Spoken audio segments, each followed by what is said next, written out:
Me ha pasado más de una vez que sí he asistido a conferencias de personas que tenían, digamos, cierta radiación o cierta aura de luminosidad, sin que yo lo viera naturalmente, y he escuchado cosas que decían. Después me han pasado por la cabeza infinidad de preguntas y de dudas. Y muchas veces pues he venido incluso aquí con preguntas en la mente. Entonces pues pasa una cosa extraña. Cuando llego aquí y tú te sientas ahí tan tranquilo y hay alguna pregunta, a mí no me queda una pregunta. Pasa un fenómeno curioso. Las preguntas entonces, que antes me pasaban por la cabeza, me parecen absolutamente banales, intrascendentes, tontas. Tengo como ganas de estar sentado así y estar presente nada más. ¿Cómo lo explicarías esto?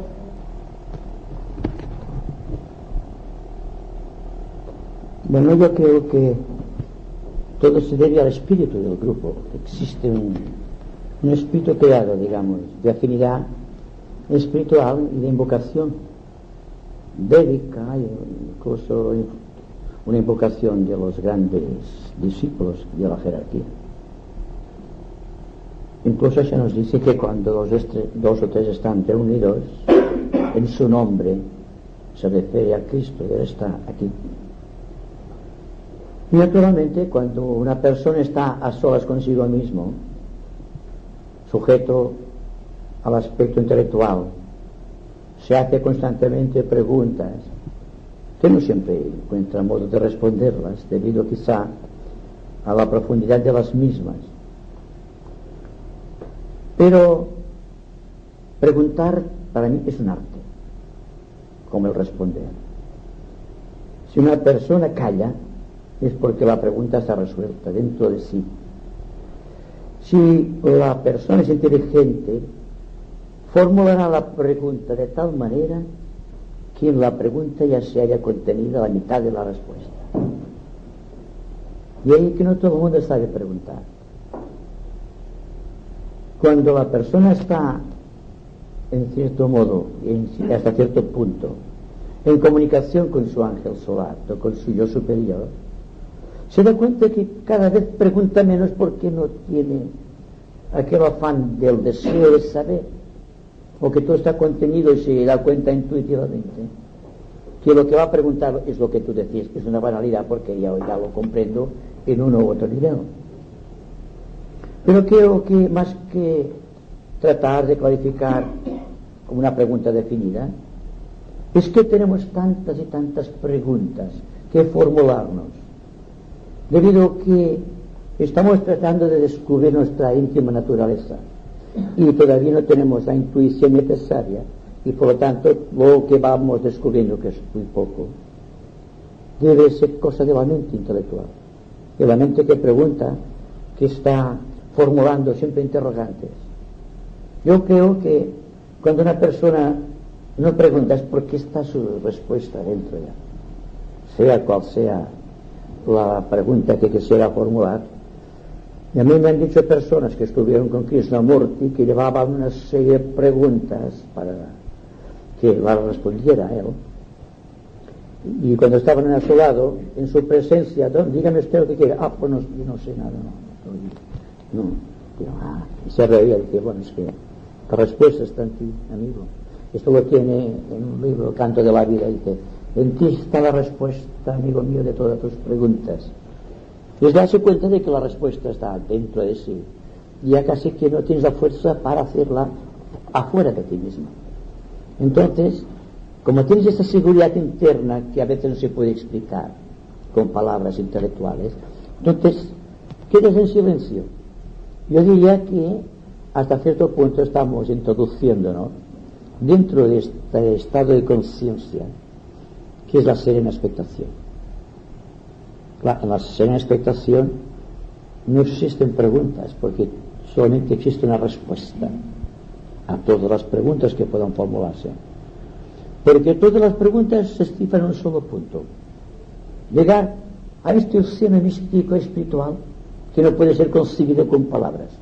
Por lo tanto, no podemos llegar a este océano formulando preguntas ni exigiendo respuestas, sino que en la forma de vivir, en el ir viviendo, en ese existir cotidiano tan importante para el discípulo, se da cuenta que todo se va resolviendo de una manera, yo diría, matemática. Todo se basa en esta matemática divina. No hay matemática más perfecta que la intuición. Y parte de la matemática es la oportunidad. Una persona es matemático cuando es oportuno, y es oportuno cuando realmente su vida es matemática. Es decir, que se deja llevar por el principio vital matemático que está siguiendo toda la estructura y movimiento del cosmos, del cual es un pequeño reflejo. Y esta actividad continuada y renovada es la que evita que se formulen preguntas, porque la respuesta está en cada momento. Y aquí podemos ya también enfocar el asunto de la atención. ¿Por qué se preconiza tanto la atención? Yo os digo que la atención no la preconizo precisamente aquí. Es una ley de las ramas, de que se esté atento constantemente. Cuando se está en presencia del maestro, por ejemplo, hay una expectación tan profunda que no puede ser medida por el pensamiento en sus vertientes, concreta y kamamanásika. Es decir, que hay algo más importante que aquello que quiero saber esta cosa o quiero saber la otra. Hay un silencio impresionante y se da cuenta una persona que todo lo sabe aquí dentro del corazón. En el principio creíamos que la sabiduría era mental y que a fuerza de pensamientos y de conocimientos llegaríamos a captar la sabiduría.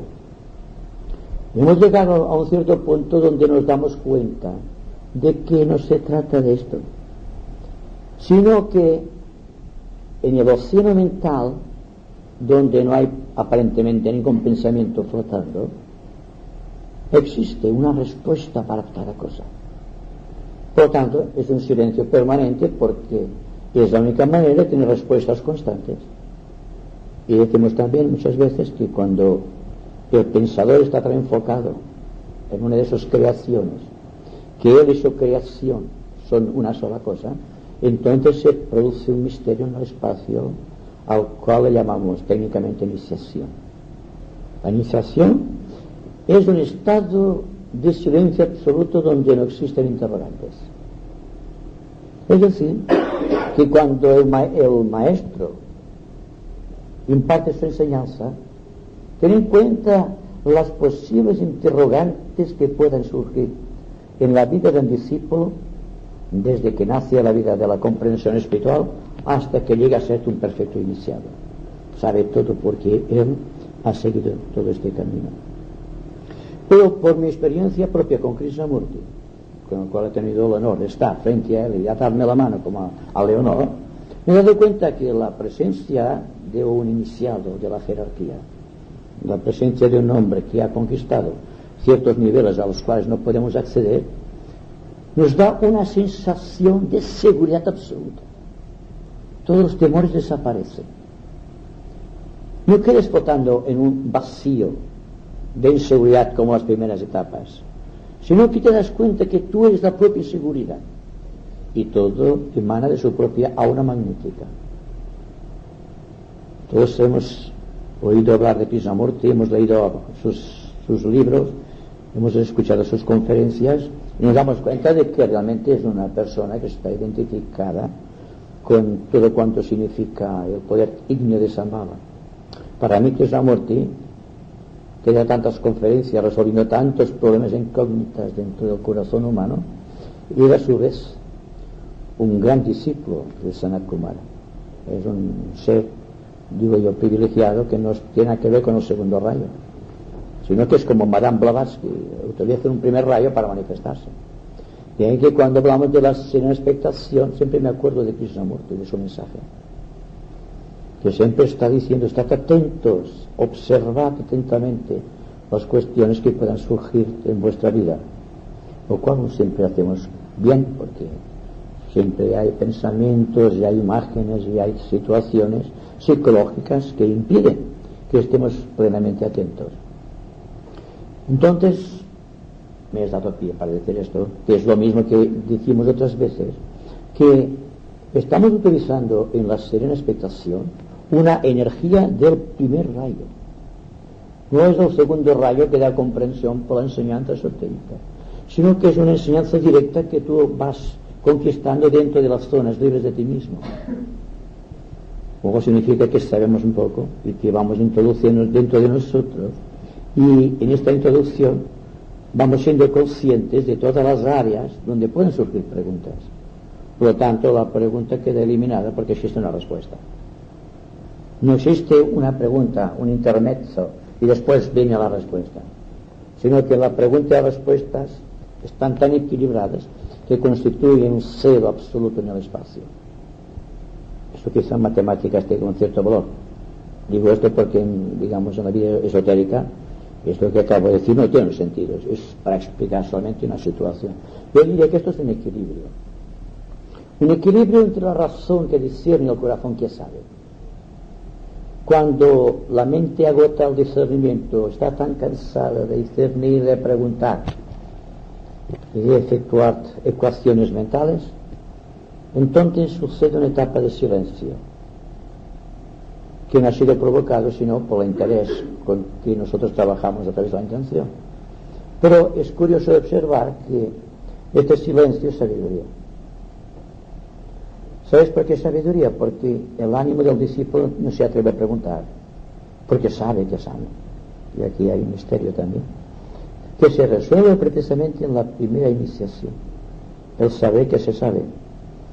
Antes decíamos conozco que sé, o sé que conozco, pero ahora no sabes, sé que sé. Y es algo que es muy interesante, porque tiene que ver con la pregunta que ha hecho Hiltrud, porque es un área indefinible del ser que está más allá de lo que llamamos mundo abstracto.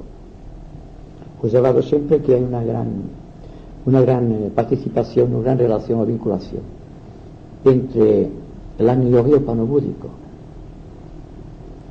Y diréis, bueno, ¿y por qué? ¿Cómo puede ser que hablas de que Agni Yoga es una infusión del primer rayo, y sin embargo hablas del corazón que es del segundo rayo? Al menos el chakra cardíaco es la sede del segundo rayo. Pero yo diría que la joya en el loto es del primer rayo. Hay un punto brillante en la joya del loto que es del primer rayo, porque es la decisión del ser de purificarse, de ser, de reconocerse, de saber, de profundizar. Y naturalmente en ciertos discípulos hay conflicto entre esta joya en el loto que está tratando de surgir a través de los pétalos del corazón, y aquel otro punto dentro del centro de Sahasrara, que es su contraparte superior, que está insistiendo solamente concreta todavía. ¿Por qué? Porque no hay más remedio que hacerlo así debido al estado de evolución de la humanidad. Y aquí también hay otro punto de atención para todos nosotros, dándonos cuenta de que si nos reunimos aquí para un fin determinado, yo creo que existe un fin determinado, no previsto determinado, no por nosotros tampoco, sino por aquellos que rigen el destino mundial y que aprovechen cualquier oportunidad para manifestarse. Si nos diésemos cuenta que cuando estamos muy atentos estamos siendo observados, porque en la atención surge la luz de la cabeza, en la atención se crea el antakarana, sea cual sea el medio que utilice el yo superior para establecer contacto con el vehículo, o el que utilice la personalidad dentro del vehículo o triple vehículo para establecer contacto con el yo superior. Podríamos decir también que aquella área inmensa de responsabilidad causal, podríamos decir, en donde no existen preguntas porque solamente existen respuestas, aunque no se pregunte, está situado entre el centro coronario y el centro Sahasrara, hay el centro Ajna, constituyendo un punto que es aquel punto donde está situada la evolución total de nuestra conciencia. Es superior al centro de la unidad mental que fluctúa entre la mente superior y la inferior. Es que se trata de otra cosa distinta. Se trata entre la mente y el espíritu, o entre la mente y la parte del espíritu que corresponde al centro Sahasrara y que constituye, digamos, el centro de la intención. Aquí tenemos la intención la mente, que trata de buscar conclusiones, llega el punto céntrico entre la mente, el centro ajna, y el centro coronario, en donde existe un inmenso vacío, que sin embargo es una plenitud, porque solo en el vacío, aunque parezca una paradoja, solo en el vacío existe la plenitud. Solo en la nada existe el todo, y solo en el todo existe la nada. Otro punto de meditación íntima, sin que sea una pregunta intelectual, sino que os daréis cuenta con el tiempo de que a medida que vais estando atentos, existe una fuerza que os succiona hacia adentro. A veces con una velocidad de vértigo os sentís lanzados no hacia afuera, sino hacia adentro. Y os dais cuenta también del misterio que existe entre ir hacia adentro y hacia afuera en profundidad. Dais cuenta que es la misma cosa. Entonces empezáis a estar contentos porque os dais cuenta que existe un éxito en vuestras pesquisas. Os habéis dado cuenta que el todo y la nada y el nada y el todo son la misma cosa, que es lo que tanto dificulta la observación del filósofo, como las relaciones que existen del tiempo y el espacio, al cual también hacemos referencia algunas veces aquí. Pero en todo caso, la atención nos ayuda a situarnos donde realmente debemos situarnos. Es el centro de la matemática divina, es el centro de la plenitud, donde Dios expresa todos sus poderes. No se trata tampoco de los poderes psíquicos, naturalmente. Se trata del poder espiritual, bajo cuyo mandato están los poderes psíquicos. Estando atentos nos damos cuenta de la falacia de los pequeños poderes, de aquello que todo el mundo está buscando. Está buscando los poderes, digamos, de la tradición, aquellos poderes que tuvimos en el pasado adelante y que fueron trascendidos porque al empezar a funcionar la mente, los poderes emocionales, los poderes psíquicos desaparecen, quedan relegados en el umbral de la conciencia. Y tendría que deciros que una persona muy psíquica no puede penetrar en una rama si no ha dejado las armas, tal como se dice esotéricamente, en el umbral, antes de entrar en el sendero, digamos, que conduce a las ramas. Cuando queda libre de todos los poderes, entonces empieza la mente a funcionar al ritmo impuesto por la ley. Y quizá muchas personas, quizá algunos de vosotros tengáis algún poder psíquico y os dais cuenta que los vais perdiendo, los poderes psíquicos. No sabéis cómo y de qué manera, pero sentís que algo está marchando de vosotros. Pero al propio tiempo, si estáis muy atentos, y hay que estarlo siempre, os dais cuenta de que todo aquel poder que tenéis ha desaparecido porque empieza a funcionar la mente en otro nivel. Ya no es kama mana, sino que es mente concreta, pura, lisa, llanamente. Ha dejado aquel aspecto, digamos, incontrolado de los poderes psíquicos y penetra en zonas de alta inseguridad cósmica. Explico bien mis palabras, que es una gran seguridad para el ser personal, que produce la integración mental. Y aquí podríamos decir también que la integración mental solo puede venir estando muy atentos, porque la sede de atención es la mente, no tenemos otro punto de atención. Si hay un punto de atención fuera de la mente es negativo. Por ejemplo, un punto de atención del yo inferior sobre los niveles, digamos, inferiores del ser, o sobre los centros que están por debajo del diafragma, donde, según la tradición esotérica, el discípulo debe empezar a inmiscuirse en otros niveles, dejar de actuar en esos niveles y penetrar en zonas de alta inseguridad, repito, cósmica. Esta inseguridad del yo, que se siente dueño de su equipo. Cuando estamos ya siguiendo el ritmo de la atención en niveles superiores, cuando van siendo contestadas todas las sutiles interrogantes de la vida, cuando se ha establecido dentro de la mente un silencio sobrecogedor, una inmensa soledad, y hemos atravesado la tierra ardiente y nos hemos adueñado en cierta manera de los misterios del tiempo, entonces sucede algo extraordinario dentro del ser. Entonces nos damos cuenta de que el silencio somos nosotros y que todo cuanto surja de ese silencio es positivo, está de acuerdo con la ley, y todo cuanto altere ese silencio forma parte todavía de los señores lunares, de los cuales debíamos desprendernos. Y esto va siendo lo que llamamos también la venida iniciática.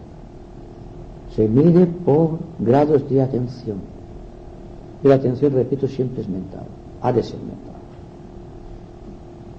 Preguntaréis o podéis decir quizá si cuando se llega a la máxima abstracción a la que puede alcanzar nuestra imaginación, como puede ser el plano búdico, donde el tiempo es cero y el espacio es inmenso, ¿dónde está la atención? Yo diría que la atención está depositada en todas y cada una de las moléculas que constituyen el soplano búdico al cual podemos acceder en un momento dado del tiempo. Si os dijera que existe esta gran vinculación entre el plano búdico, el corazón humano y el centro Sahasrara, creando un triángulo de energías que constituye la base de la cuarta iniciación, que constituye la vida del Arhat, quizá dirías que esto constituye algo demasiado elevado para nosotros. Pero la contraparte de la atención del Arhat sobre cada una de las moléculas vivas del plano búdico es la misma del discípulo cuando está siendo consciente. Está muy atento a todas aquellas moléculas que constituyen el cuarto subplano o plano físico. Ahí está la analogía, que es el que hace conquistar al discípulo todo el aspecto emocional, porque hay una relación entre el plano búdico, el cuarto subplano etérico y el plano físico, y también el corazón del hombre. Todo esto hay que tenerlo en cuenta porque hemos hablado de preguntas y respuestas, y en tanto estamos debatiéndonos en los niveles intelectuales, haremos siempre preguntas que no siempre encuentran una respuesta adecuada, sino que estaremos sujetos siempre a merced de los acontecimientos del tiempo, es decir, de aquello que constituye el karma de nuestra personalidad. Ayer, precisamente, hablando con los amigos de Valencia, insistí en el hecho, en el deber social que tiene el hombre de quebrantar su karma. El karma negativo, naturalmente. Aquel karma que unifica el yo con el subconsciente de la raza, con el inconsciente colectivo al cual hace referencia tanto la psicología de nuestros días. Este inconsciente colectivo constituye la sede de todas las preguntas que pueden surgir de nuestro ser, porque estamos identificados con aquellos grandes interrogantes que surgen del destino del hombre. ¿Y cuántos hombres saben cuál es su propio destino? No pueden saberlo porque ellos y el destino son la misma cosa, no han separado el destino de ellos mismos y están atados entonces a esta inmensa rueda de samsara, de muerte y nacimiento. Está constantemente atado a ello. Es un preso constantemente. El inconsciente colectivo es la gran cárcel y la que debe luchar muy activamente al discípulo, y cuando se le habla de que tiene que luchar contra los señores lunares, en cierta manera y hablando muy esotéricamente, están luchando contra todas las tendencias instintivas de la rata que están dentro del inconsciente colectivo. Y habrá que destruir este inconsciente colectivo. Dentro del corazón sí, pero no en el tiempo, porque forma parte del equipo del logos planetario. Aquí hablamos de todo cuanto podemos hacer nosotros para liberar tal logos planetario de su propio karma. Y esto significa que si liberamos nuestra entidad humana, nuestra participación activa del centro del inconsciente colectivo, habremos liberado al logos planetario de parte de su contexto negativo, de parte de los devas lunares que todavía están trabajando dentro de su forma de equipo técnico y cósmico. Creo que esto lo hemos dicho muchas veces, pero claro que demos otros giros, empleamos otras palabras, porque solamente hay una razón en la vida. Me refiero a la vida de un discípulo. No sé hasta qué punto sentís discípulos, o si tenéis dudas de si lo sois, y porque vuestra vida quizá no esté todavía tan adaptada al ritmo espiritual, que caéis muchas veces en esta idea negativa de que estáis regresando al pasado o que no estáis capacitados. Pero esotéricamente, cuando uno cae, se siente caído, hay que levantarse y volver a andar. La única manera de liberarse del karma es, una vez te sientes dominado por el karma, tratar de sacudirte de todo cuanto el karma significa sobre tu vida personal y seguirte adelante sin preocupaciones, sin volver la vista atrás, recordando la imagen mística de la mujer de Lot, que quedó convertida en una estatua de sal porque dirigió la vista al pasado. Es el símbolo, quedó petrificada, porque el pasado, por glorioso que haya sido, es una estatua de la conciencia del discípulo. Ya quedará todo cuanto sea redimido del pasado, contenido como experiencia mística en el átomo permanente físico, astral o mental. Pero aquí se trata precisamente de lo que decía antes, de ser unos buenos discípulos del maestro de la jerarquía y del propio Sanat Kumara, que es la representación objetiva del logos planetario, y surgir triunfantes de todos los eventos que se van sucediendo y estar preparados para cualquier situación de emergencia que pueda surgir. ¿Qué entenderíamos por emergencia, por ejemplo? Una gran crisis de nuestra vida, la pérdida de un ser querido, por ejemplo. Puede significar que podemos dejar de estar tan desapasionadamente activos en el mundo búdico, que podamos pasar indiferentes ante la muerte de un ser querido, o la desaparición de una persona que amas mucho de tu propia vida sentimental o mental. Esto no se puede medir desde el ángulo de vista del discípulo, porque su ley es los tres mundos, y son los tres mundos donde está creando sus apegos kármicos, está tratando de llevar su destino hacia adelante. De todas maneras, la información esotérica sirve en estos casos para demostrar que existe una vida post-mortem, que es precisamente toda la teoría tal como explicamos los espiritistas, sino tan peyorativo, pero sí que constituye la piedra de toque para que nosotros sepamos que no se pierde ningún átomo de energía, ningún átomo de amor, de que el amor permanece imperturbable, igual que el recuerdo de los seres queridos. Pero esto forma parte también de las preguntas que se formulan al discípulo. Y frecuentemente en las ramas ha habido discusiones sobre cómo debe afrontar el discípulo la imagen de la muerte, en toda la consecuencia de la muerte, no en su propia vida física, sino en los seres queridos que le rodean. Y todo se ve que tienen problemas de adaptación a lo que significa el quedar desapegado completamente de un ser del cual se siente tan unificado una persona debido al acontecimiento kármico. Sabemos nosotros que el dolor solamente es cosa del tiempo y que los más grandes fracasos amorosos, sentimentales o en cualquier nivel en que nosotros hayamos, digamos, paseado dentro de esos vericuetos, en todos los aspectos, digamos, de la vida existe siempre una muerte de algo, existe un apego hacia algo y por tanto existe un dolor. Pero también sabemos que el tiempo lo borra todo, porque el pensamiento, a medida que va sufriendo las alteraciones temporales, se va desgastando también. El recuerdo a las personas queridas desaparece, queda un amable recuerdo, un recuerdo dulce. Esto lo sabemos con todos los seres que hemos querido y que nos han dejado, y que constituyen interrogantes en los primeros tiempos. Después que Madame Blavatsky dio su gran mensaje en la doctrina secreta, sabemos mucho más, sabemos que podemos conquistar el derecho de vivir en el plano donde estamos seres queridos. Y esto, aunque os parezca mentira, se puede conseguir progresivamente por la atención. La atención es el aspecto positivo de aquel aspecto negativo que consideramos el fenómeno de la muerte. Quizás diría que la atención es el que gobierna la nave de Caronte, que traspasa las almas de un sitio a otro, del plano físico, etérico al plano astral, y de aquí al plano mental. Es decir, el barco, la gran barca de los egipcios. La atención guía la barca. La atención unifica las almas. La atención unifica el compuesto molecular de los cuerpos. Unifica todo cuanto existe.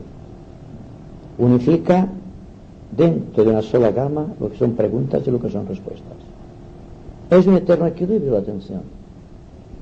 Porque, repito, cuando estamos muy atentos, la mente desaparece. Solamente queda la voluntad de ser y de realizar. Y esto, naturalmente, quizá pueda parecer fatigoso, porque a la personalidad le fatiga tanto la acción como la inacción. Cuando está cansado de actuar de una manera, trata de buscar la compensación en la otra. Estoy cansado de pensar, dice el pensador, voy a tratar de no pensar. Y se da cuenta con desespero que al dejar de pensar como voluntad no es lo mismo que dejar de pensar por experiencia. Continúa fluyendo en su mente los pensamientos, las ideas, y todo lo cual constituye el aspecto de lo que está viviendo. Entonces el camino no es el rechazar valores, no es ir contra algo. Por ejemplo, no podemos ir contra el pensamiento para destruirlo. No podemos destruir nada, solo podemos comprender. Y en la mística comprensión nos damos cuenta de que existe una resolución.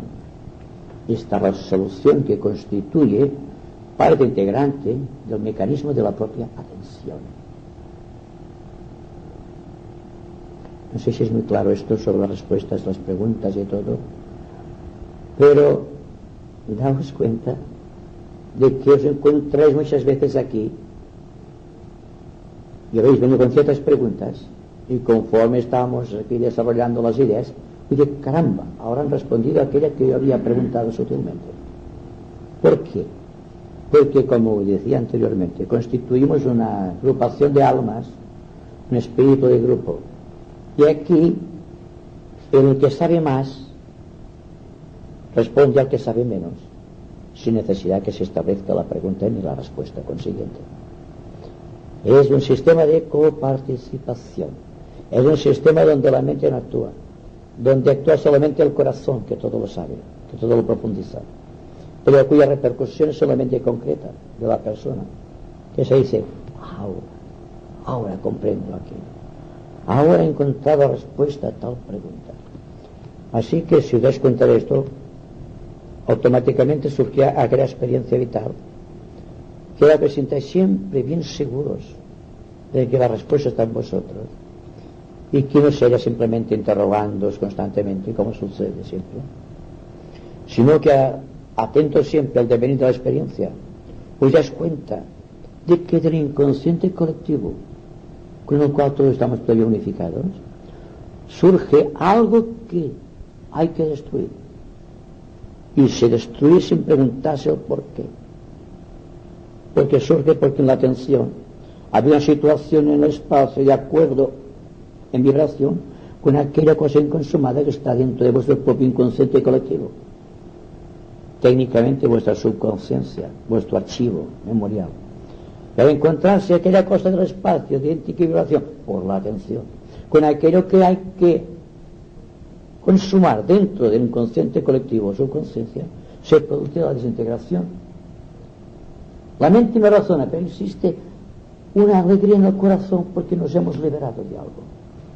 Pues bien, la liberación, ya sea la que se refiere a Krishnamurti o que se refiere a Buda, o la iniciación con su sistema de, digamos, de misterios a resolver, no son ni más ni menos que el efecto de aquella cosa que se va consumando del pasado y que a través del presente se convierte en la materia ideal para el futuro. Lo mismo hace el Logos. La mayor parte de las actividades del Logos se realiza en las zonas inconscientemente colectivas de su propio ser, que es aquello que adquirió en el universo del pasado, en el primer universo, y que por lo tanto todo ese sistema, digamos, de evolución no es más que extraer bloques inmensos de energía lunar de su propia contextura en este segundo universo, elevarlo al plano de la intuición y disolverlo allí a través de esta atención formidable sobre su esquema, y si es luego solar sobre su sistema. Es algo que hay que irse habituando a pensar así, como si el logos de nosotros fuésemos de la misma cosa, y es así en realidad. El marco no es el mismo, la conciencia tampoco, en profundidad, en consistencia, en extensión. Pero el sistema, el método y la ley son idénticas en el logos que en nosotros. Por lo tanto, hay que aprender de lo que se nos dice en los libros ocultos. La atención del logos y el canto del logos que proviene de la atención crea el universo. La persistencia del universo es motivo esencial de la atención del logos. Y en el momento que el logos retira la atención del universo, el universo se disolverá, desaparecerá, quedará aniquilado en el tiempo. Pues bien, nosotros también somos pequeños logos. Si estamos tratando de hacer lo mejor que podemos en nuestro trabajo como discípulos, somos discípulos de logos. Aquí está el misterio. No simplemente discípulos de uno u otro maestro, ni tampoco dentro de unas ramas, algo más. Estamos siendo preparados, educados y entrenados para ser logos. Que el principio de este aprendizaje y la finalidad del aprendizaje sea la creación del universo, de nuestra propia vida, y elevarlo a la quinta esencia del ser, es una cosa. Pero saberse unificado con el principio logoico, sabiendo que somos parte de sí mismo, que tenemos conciencia de que formamos parte de sí mismo y que por lo tanto somos autoconscientes dentro de sí mismo, esto tiene que traernos como consecuencia una gran alegría dentro del corazón. Yo creo que con esto hay el estímulo necesario y preciso para seguir viviendo sin sufrimiento alguno. El sufrimiento es cosa del pasado. Y se nos dice que el sufrimiento que constituye la expresión del karma de nuestra vida es algo que socialmente tenemos el deber de eliminar.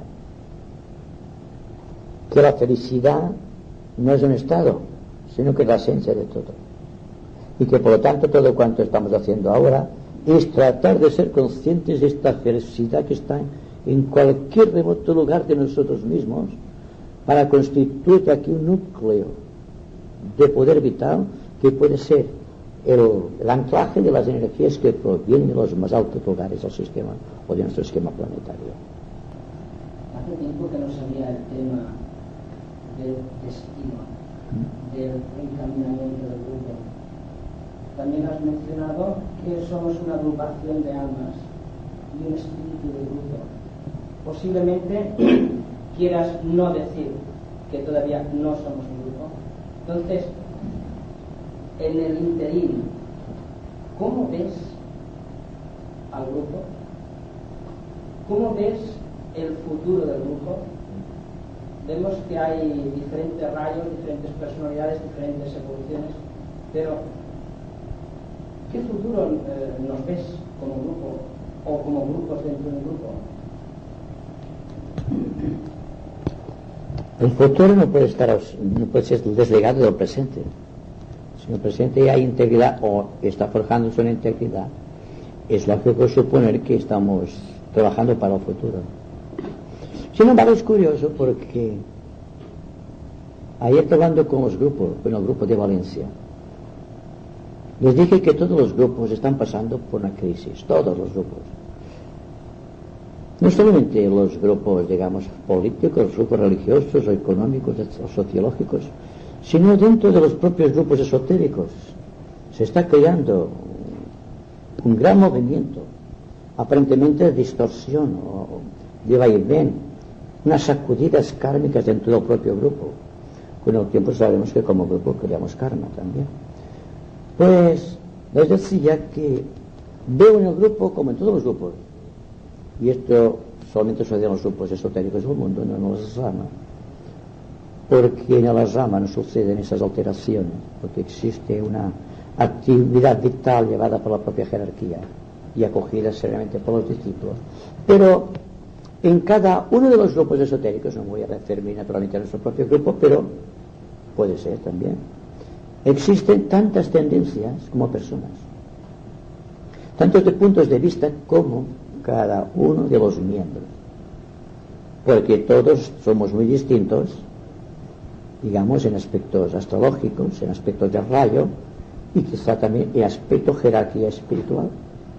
Cada cual está situado en su propio nivel, está trabajando para surgir triunfante de aquel nivel, pero mientras está trabajando en aquel nivel definido, está en aquel nivel, constituye una jerarquía espiritual. En aquel nivel, con su círculo no se pasa de oportunidades, y un grupo de devas, de acuerdo con su grado de conciencia, con su grado de evolución espiritual, que le asistan, que son aquellos que constituyen los creadores de su ambiente social, de su ambiente familiar y de su propio ambiente, digamos, individual. Pues bien, daos cuenta de si cada uno tiene este equipo. Un equipo constituido por el signo astrológico, por el tipo de rayo, por su propia evolución o por su propia jerarquía, y su propio círculo no se pasa, lo cual significa que todo cuanto esté más allá de este círculo será comprendido por su conciencia. Entonces, situar dentro del grupo todos estos tipos de conciencia, todas estas esferas que constituyen el círculo no se pasa de cada uno, y veis que existe una conmoción de grupo, como podríamos decir, y al propio tiempo una precipitación de energías que provienen de los altos lugares, porque se sigue el principio de las pilas eléctricas. Una pila eléctrica siempre se fundamenta en distintos materiales de potencial eléctrico distinto o magnético. Por lo tanto, si bien por una parte el que estemos muy desparejados en signos o en evolución o en tipo de rayo, no implica de por sí que el grupo no pueda funcionar. Atrae una energía que es la resultante, como si operásemos como si fuésemos todos pilas, cada cual una propia pila, y cada cual da su cuota de energía al grupo. Y entonces podemos decir que el futuro del grupo dependerá exclusivamente de la cantidad y calidad de la energía que surge de nuestro contacto. Sea cual sea el motivo de la acción, por ejemplo, generará un tipo distinto de energía. Todo esto que estamos haciendo aquí es crear un ambiente social. Un ambiente social que quizás esté más afín con la vida espiritual que el de otros grupos, digamos, no precisamente espirituales o esotéricos, sino cualquier tipo de grupo que estén actuando en el mundo en el momento presente. Existe también una falta de adaptación, si nos damos cuenta, de los unos a los otros. Y cuando una persona no está adaptada a la otra, como consecuencia surge una crisis de valores psicológicos que constituyen la realidad mística de un proceso colectivo. Un proceso colectivo que nada tiene que ver con el proceso individual que hemos imaginado. Se trata de algo permanentemente místico en el corazón. Quizá esta cosa permanente como intención mística es la que nos mantiene unidos, no por la disparidad de pareceres ni por la desigualdad de situaciones kármicas que cada cual debe resolver por sí mismo. Otro punto a tratar, también fue tratado ayer, porque existen los grupos, personas que se sienten con la suficiente autoridad espiritual o con la suficiente, digamos, jerarquía para poder impresionar el grupo, lo digan en el grupo o no lo digan, en un sentido de creerse, por ejemplo, en un aspecto líder del grupo. El liderazgo en el grupo es negativo. No puede existir dentro de un grupo esotérico más jerarquía que la jerarquía espiritual.